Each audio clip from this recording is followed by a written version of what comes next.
جب بھی یہ دنیا آئے گی ٹھکرائی ہوئی درماندہ و واماندہ اس آستاں کے اوپر دستک دے گی، یہاں باب محمد رسول اللہ کے اوپر قرآن کے دروازے پہ جب بھی یہ آئے گی، اس جہنم سے وہ نکل جائے گی جس میں یہ صدیوں سے چلی آ رہی ہے، تو اس وقت محسوس ہوگا کہ کتنا بڑا احسان تھا خدا کا کہ اس نے قرآن جیسی کتاب دی اور اسوہ حسنہ دیا اس رسول جیسا صلی اللہ علیہ وسلم۔ یہ فضل خدا بندی ہے۔ کہا یہ تو ہے جو ہم یہ کرتے ہیں، اور یہ دیکھیے جنہوں نے دین کو مذہب بنا رکھا ہوا ہے، یہ یہودی یہی تھے سب پہلی مخاطب قوم کے اندر۔ عیسائیت جو تھی وہ کچھ تصوف والوں کی دوک تھی، یہ یہودی تھے جو اس دین کو مذہب بنا کے مسخ کر کے بیٹھے ہوئے تھے۔ کہا اس میں ہوتا کیا ہے، کتاب تو اس لیے دی تھی کہ اس کو سمجھایا جائے، سمجھا جائے علم و بصیرت کی روح سے، پھر اس کے اوپر عمل کیا جائے اور اس عمل کے نتائج سامنے لائیں۔ لیکن جب یہ مذہب بن جاتا ہے تو مثال پر اندازہ لگائیے، اور پھر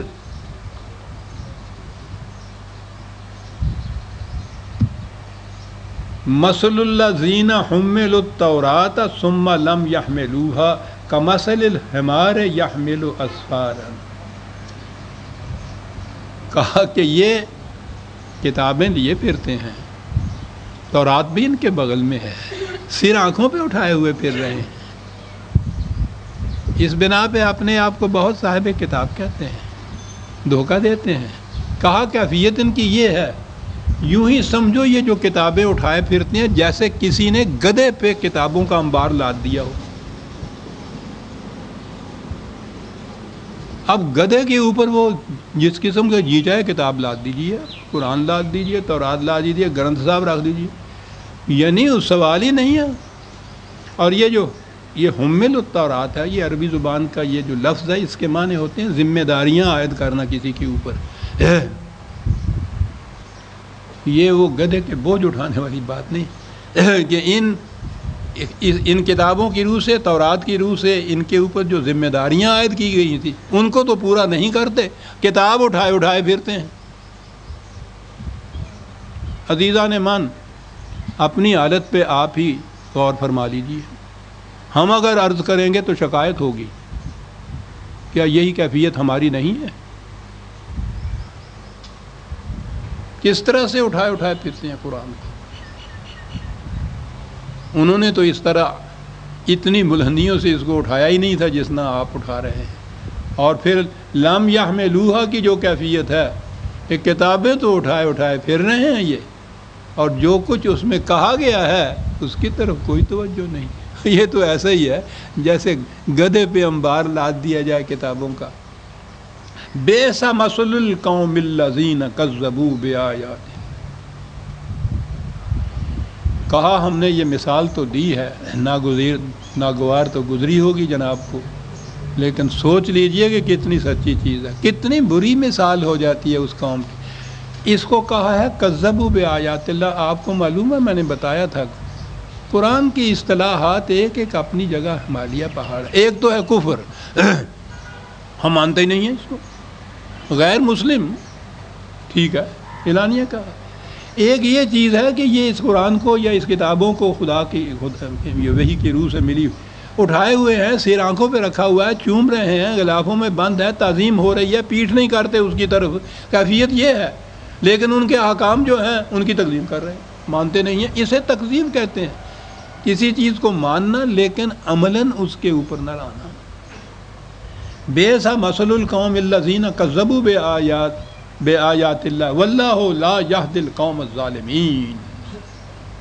یہ ہے قوم الظالمین، یہ صحیح راستے پہ نہیں آ سکتا۔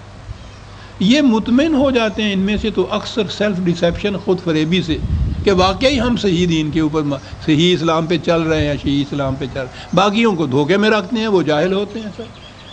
تو یہ سیدھے راستے پہ کیسے آ سکتا؟ وہ تو آئے گا جو عقل و فکر کی روح سے قرآن کو سمجھے گا۔ قل یا ایھا الذین ھادوا ان زعمتم انکم اولیاء للہ من دون الناس فتمنوا الموت ان کنتم صادقین۔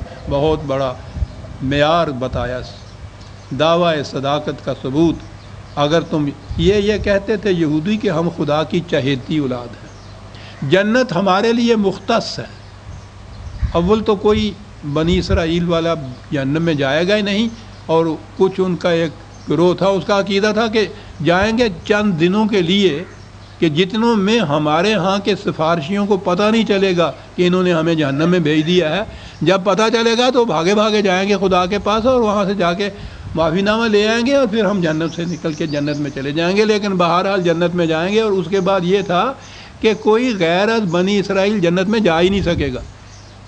کہا یہ کہ اگر تم اس دعوے میں سچے ہو کہ خدا کی چہیتی اولاد ہو، اس کے بہت بڑے یار ہو، دوست ہو، سب کچھ، تو پھر مرنے کی آرزو کیوں نہیں کرتے؟ جان تمہاری کیوں جا رہی ہے اس سے؟ وہ تو ایسے ہے نا کہ وہاں تمہیں بڑا ڈر لگتا ہے، جسے اس زندگی کے فوری بعد جو ذلت اور خواری کی زندگی تمہاری ہے، ہوم لیس وانڈرنگ جیو کی زندگی ہے، جنت جیسی چیز تم کہتے ہو مل جائے گی، تو پھر اس کی آرزو کیوں نہیں کرتے؟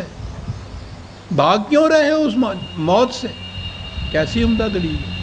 خود کیوں نہیں کرتے؟ مردان میں ایک بہت بڑے مولانا تھے، مولانا عرب ان کو کہتے تھے، بڑے قرآنی آدمی تھے سر، ان کے خلاف حسب معمول لگ گیا، مولوی صاحب نے یہ کہہ دیا کہ وہ مرتد ہو گئے ہیں، جو شخص ان کو قتل کر دے گا وہ سیدھا جنت میں چلا جائے گا۔ صبح یا ہوئی تو مولوی صاحب کے دروازے پہ کسی نے دستخط کی، پٹھانوں کا تو آپ کو پتہ ہے نا جیسے ہوتے ہیں، انہوں نے دروازہ کھولا تو ایک شخص اس نے ہاتھ کے اندر خنجر لیا ہوا تھا، جوان کھڑا تھا، کہنے لگا کیا بات ہے بھائی؟ کہنے لگے جی کہ وہ مولوی صاحب نے یہ بتایا ہے کہ آپ مرتد ہیں، جو آپ کو قتل کر دے گا وہ سیدھا جنت میں چلا جائے گا، تو میں اس لیے آیا ہوں۔ چھپا کے نہیں بات کرتا، جھوٹ نہیں بول سکتا، میں آیا ہوں۔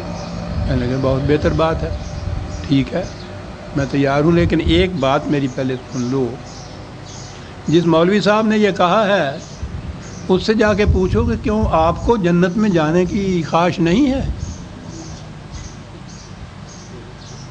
ہمیں جو کہا ہے کہ جا کے کہا رہا ہو تو جنت میں چلے جاؤ گے، تو آپ کو خواہش نہیں ہے، آپ کو جنت میں جانے کی بات ہے۔ اگر آپ کو خواہش ہے تو آپ کیوں نہیں جاتے؟ پھر وہ واپس نہیں آیا۔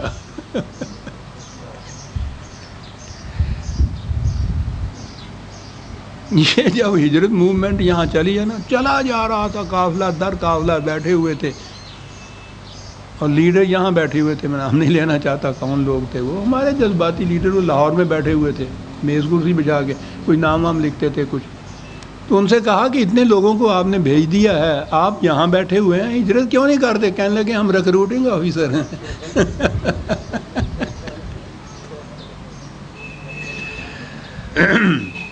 فَتَمَنَّوُا الْمَوْتَ إِن كُنتُمْ صَادِقِينَ وَلَا يَتَمَنَّوْنَهُ أَبَدًا بِمَا قَدَّمَتْ أَيْدِيهِمْ۔ پتہ ہے ان کو کہ ہمارا حشر کیا ہونا ہے۔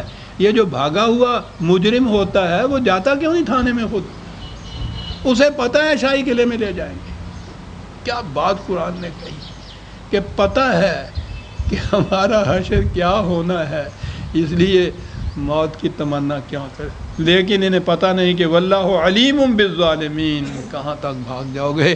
ہم تو تمہارے دل میں گزرنے والے خیالات سے بھی واقف ہیں۔ قل ان الموت الذی تفرون منہ فانہ ملاقیکم ثم تردون الی عالم الغیب والشہادۃ فینبئکم بما کنتم تعملون۔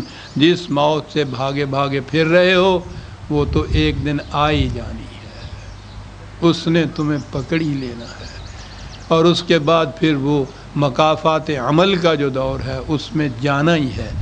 آرزو کرو یا نہ کرو بھاگ نہیں سکتے تم اس سے، اور وہاں ینبئکم بما کنتم تعملون، یہ ہے قیامت عزیزان من۔ جو کچھ کسی نے کیا ہے، خواہ وہ چھپائے ہوئے ہے یا ظاہر کیا ہے، اس کو ظاہر کر کے سامنے لے آنا اور اس کا جو نتیجہ ہے اس کے بھگتنا پڑے، یہ ہے عزیزان من حیات بالآخرت کے معنی جو قرآن کہتا ہے۔ اس لیے تم نہیں یہ چاہتے۔